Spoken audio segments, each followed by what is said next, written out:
back with another video. Man, last week went by really fast. So fast that I realized I only uploaded one video. Congratulations, you played yourself. If you look at my channel, a big theme of it is, of course, awareness.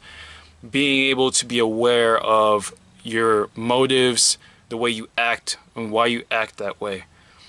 And what's the beauty about awareness is it's more than just knowing how you are and then just having that information. From my research and from what I've learned is that awareness can really be somewhat of a cure, kind of therapeutic in a sense. And this is what I mean. When you're aware, right, you know why something is happening. There's no confusion about it.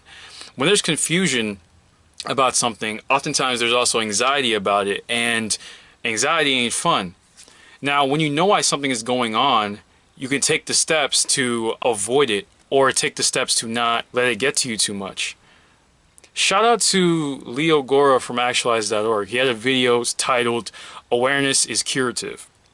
And curative, you know, if you look at the root word cure, means, you know, healing. Awareness can heal. Now that might sound a little out there, like, what do you mean awareness can heal? If I'm aware, I can heal myself, really? So what do you mean by that? When we're aware of our motives, our shadow aspects, why we do the things that we do, self-sabotage is a lot more likely to become a thing of the past. And when it's a thing of the past, your life is more clear and you can see it from a broader point of view. Think of it as your life is a play and you're in the audience, and you're in the play but you're also in the audience, so you go back and forth. Being in the audience and viewing your life from an audience point of view, the outside, awareness, and then going back to it. So when you're able to do this, there's less compulsions, there's less addictive patterns, there's less self-sabotage, and in the sense, you start to cure these little pain points in your life, right? You know, when you go to see a doctor, he asks you all these questions, and he's outside of your perspective, so he can see you from a more objective lens. And he says, oh, you know, you have this going on, actually, you have that going on. And you're like, oh, I didn't know that, you know? Even though it was pretty clear as day, he's the one with the expertise and he can see that. So in your life, you should have the expertise as well. Now this leads me next to the inner child, which it's essentially the child version of you that's still inside of you. A lot of us, we're still children in adults' bodies. The inner child has to do with how you saw the world when you first entered it, how joyful it was, how beautiful it was. You know, it was gleeful. It was, you know, there was a sense of curiosity to the world. You were present. You know, trees look beautiful, animals look nice. And then, you know, we start to grow up, and then we go to school and we're taught and educated the same way, to be a certain way. And as we become adults, we're taught to, you're an adult now, and to be an adult, which of course, you know, there's a maturity that you have to gain.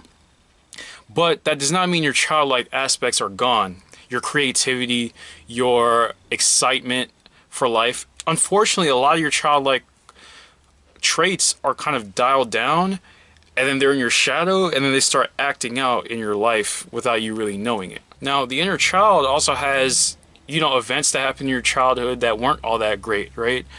Maybe you experienced a divorce when you were a kid between your parents. It was tough. Maybe you had bullied in school. Maybe, you know, you had bad grades. You weren't treated that well. Maybe you didn't fit in too much. So those little aspects still stick with you if you don't examine it. Like how you're acting nowadays, if you're not aware of where it's coming from, if you're not constantly questioning your motives, your behavior, and how you think, and you're not in that audience viewing yourself consistently, you will always be unconscious about your motives. And unconsciousness leads to compulsivity and self-sabotage. So when you're trying to self-improve, you don't have that awareness of, okay, I'm trying to get better, something's stopping me, what's stopping me? Maybe you're exercising, you know, you're trying to lose weight, and then something is stopping you, like pushing you back off track. The awareness stops that pattern of you getting hit back down and it cures it pretty much. You know that it's there, and you do measures to stop that. You do measures to stop eating certain foods, you know. And oftentimes, if you look at people that, you know, try to lose weight, the reason why they gain it back is because their self-image is that in the past or as a child, they were viewed as someone that's just bigger. You know, they weren't viewed as someone that's the new them, right? Everything's based off of the past. Let me dial this back a little bit. So if you look at a child that's born into the world, they're a blank slate. In philosophy, it's called tabula rasa, and all they really have is their biological mechanisms, right? That's pre-installed. Like nature just gave them these mechanisms: are eat food, survive, the basic stuff, reptilian brain things.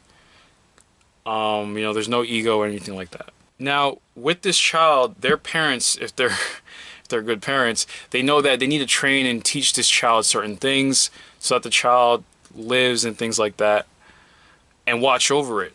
Now, you still have this child within you now. If you look at your inner child, your parents taught you certain things, right? When you're a child, now you're an adult, but you still have that child in you, and you are now your own parent. You are your own navigation system for life. You're the one that makes your own decisions now, and they have to be smart decisions, and you have to consistently look at yourself from that audience frame and say, am I moving forward? Am I taking care of myself? Am I loving myself? Am I self-sabotaging myself? Why am I doing that?